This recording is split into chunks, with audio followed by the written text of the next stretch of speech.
কিচ্ছু নাই ভাই, আমার বাড়ি ভিটাটা তো ধ্বংস হয়ে গেছে। জানি খুব ক্ষতি হয়েছে, একবার সব গেছে গা, এটা জানি, এটা আমরা বলছিও, তারপরে এখানে কিছুই ওরে হবো না। ভাই, কিচ্ছু বসো নাই একটু। ভাই।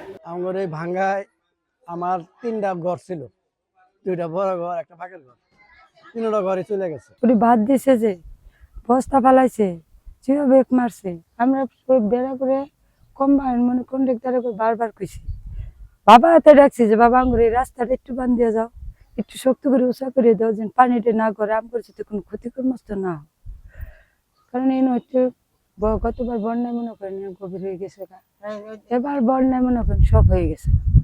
এখন বর্তমানে আমার পায়ের তলার মাটি যে আমার এইটুকু শেষ। আবার ফসল যে করছিলাম পোলাপান নিয়ে খাবো, আল্লাহ বছরে বছরে আমার এইটুকু নেওয়া জায়গা। কারণ কি এর জন্য সরকারে বেড়িবাদ দিতে দিতে বাবা এ পর্যন্ত এনকা ক্ষতির মুখ করতে করতে একবার আল্লাহ সর্বহারা করে পথের ভিখারি বানাইছে। এক জায়গায় যায় যে ঠাই নেমে, এই যে প্রতিবন্ধী স্কুলে আন বর্তমানে ঠাই কতদিন রাখবো স্কুলে, কতদিন থাকবো এই ফ্যামিলিতে। আমাদের এই যে পাহাড়ি ঢলে আইসে আটকা মেরে আইসে দেখেন এই যে নদীর বাট্টা ভাঙ্গে বাড়িঘর সব নিয়ে গেছে।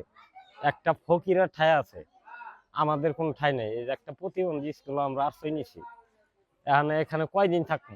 শিয়া বাটার ও ভিটামিনে সমৃদ্ধ লিলি বিউটি সোপ, তারুণ্যময় উজ্জ্বল ত্বকের জন্য।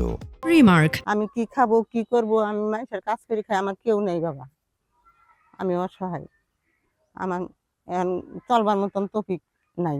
অনুদায় 10 জন এলা সাহায্য খাস জমিন দিছে, এলা ঘর তুলি দিছে, উনতে আমি থাকতেছি আস্থা দিয়ে গেদে এইখানে এই আশাবালী নম্বরের বাড়ি নদীর মধ্যে আমার ঘর, আহনা ঘর অফিসতে ঝলঝলা দেখা যায়। পুরা ঘর বাড়ি যা ছিল সমস্ত চলে গেছে ওই মারুসী নদীর জলে, পানি পাহাড়িয়ে বর্ষণে। সেটাতে এখন মনে শুধু করোনার বর্ষণ নিয়ে বাইসে আইছি। একটা ভয়াবহ ফলের সম্মুখীন হয়েছে এবং এখানে 11টা পরিবার তাদের ঘর বাড়ি সব নিশ্চিহ্ন হয়ে গেছে। আমাদের যে বাঁধের কাজ চলছে, অনেক যেখানে বাঁধ হয়েছে সেখানে ভাঙেনি, কিন্তু পুরো বিষয়টা একটু টেকসই হওয়া দরকার ছিল।